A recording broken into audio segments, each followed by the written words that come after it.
Happy Friday. All right, week 2 of Functional Fact Friday. And this is to add on to what I shared last week. So if you missed my Instagram TV, go check that out from last week.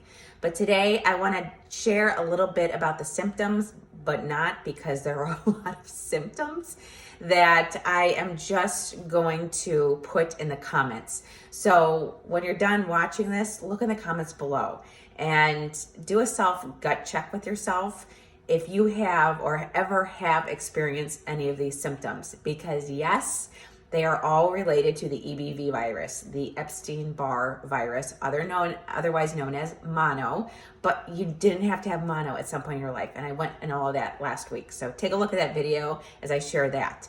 But the bigger question is, with all these symptoms, all of you that I've connected with here on Instagram, why is it typically women that you hear these problems with? And you could throw out tons of different ideas, whether it's pregnancy, hormones, inherited, whatever it is. But I'm just looking at my notes here because I can go off on tangents. But why do we so frequently hear more about thyroid issues in women? And both of my parents have it. My dad is hypo, my mom is hyper. She has Graves' disease. I have postpartum thyroiditis, but the hyperthyroid side of it, because my TSH is low and it keeps dropping, as what I found out last week. But with those numbers and what I am learning in Thyroid Healing by Anthony Williams, the medical medium, find him on Instagram, is that it's not necessarily hormonal. It's all due to a virus. Whether we did inherit it or we contracted it somewhere along our life, it lies dormant in our bodies and it goes through a 4-stage process. And it's depending on where you find it in the process. And for me, I'm kind of like on the end of the step 3 out of 4. And I'm taking a hold on it. I've started celery juicing, which I'm not even into that in the book. I've jumped ahead to start reading about the benefits, but it is officially 1 week today that I started juicing.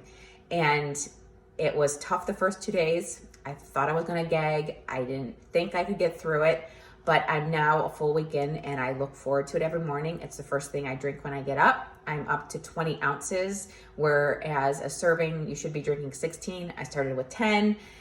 And my energy is restored. I feel like my hair is finally growing back in. My skin is better. My eyes don't really have the dark circles underneath them.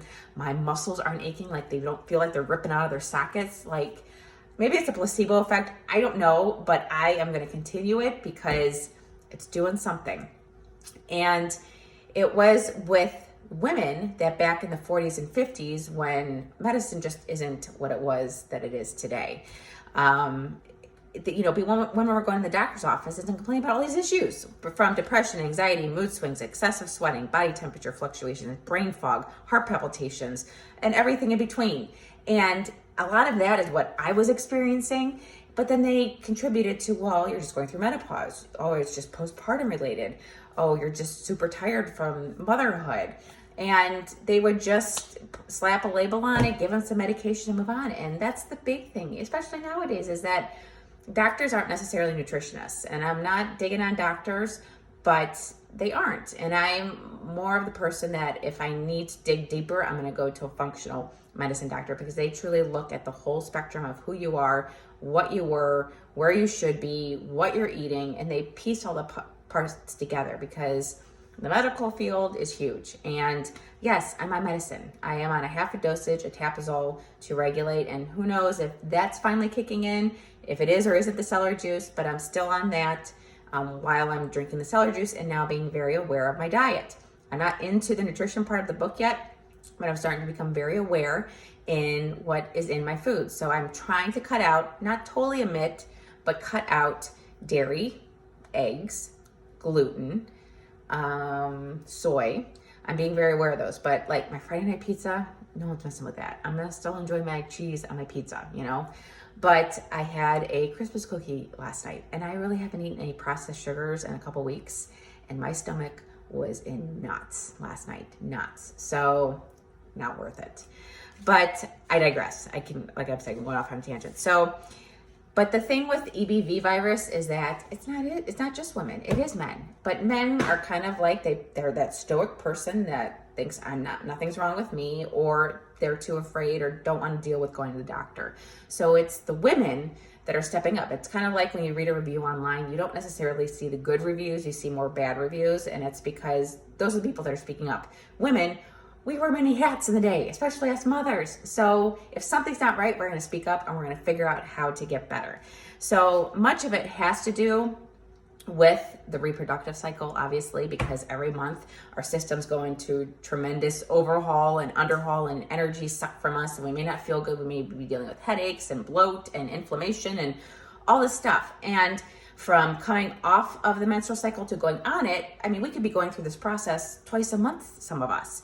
So it's about harnessing and figuring out what exactly, because when we're going through this phase each month, the production of cortisol and adrenaline both take into effect, and those are both triggers to the EBV virus.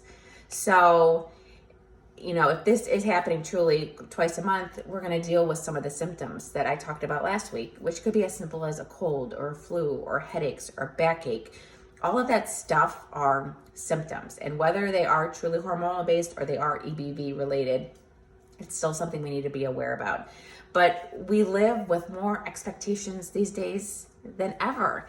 And with the pressure to do so many, like I said, wear so many hats, and on top of everything that our bodies are naturally doing, we're the ones that are probably dealing with it more than the men are. So it's easier to come run down. It's easier to have our immune system shot. It's easier to go through things that we don't really know what it is. If it's our bodies, if it's coming from our gut, we don't know. So that's why we take the grunt of it, and that's why typically you see women dealing with these issues more than men. But we deserve to acknowledge the problems. You know your body best. If you don't feel right, don't chalk it up to motherhood. Don't chalk it up to my baby didn't sleep through the night. Don't do exterior reasons why you don't feel good, because it could be the virus taking hold of an area in your body. And it takes over many different areas, from your thyroid to your endocrine to your the neurons in your body, everything. So be your biggest advocate and fight for feeling better. Fight for it.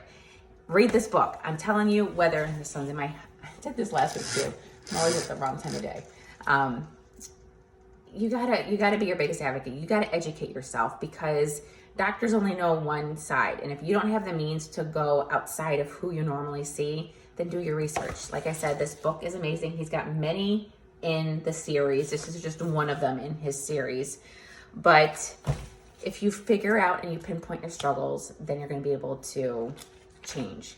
So the next chapter got into thyroid cancer, and then it got into the test. So next week, I'm going to talk more about the thyroid test, because I went through entire testing and what they really mean. Are they really necessary? Should we even be bothering with them? So that'll be next week's installment of Functional Fact Friday in regards to the thyroid testing. So if you have any questions on what I shared today or last week, drop me a comment below, shoot me a DM, and I'd be happy to chat more. I'm becoming very passionate about this, because I'm already seeing the positive effects from it.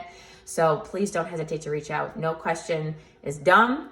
I am happy to answer anything, and not that I'm saying that I'm the expert, because I am not. I am just relaying information that has made a powerful effect on me, and Anthony Williams is the person that I am gathering all this information from. So have a great weekend, and I'll see you next week.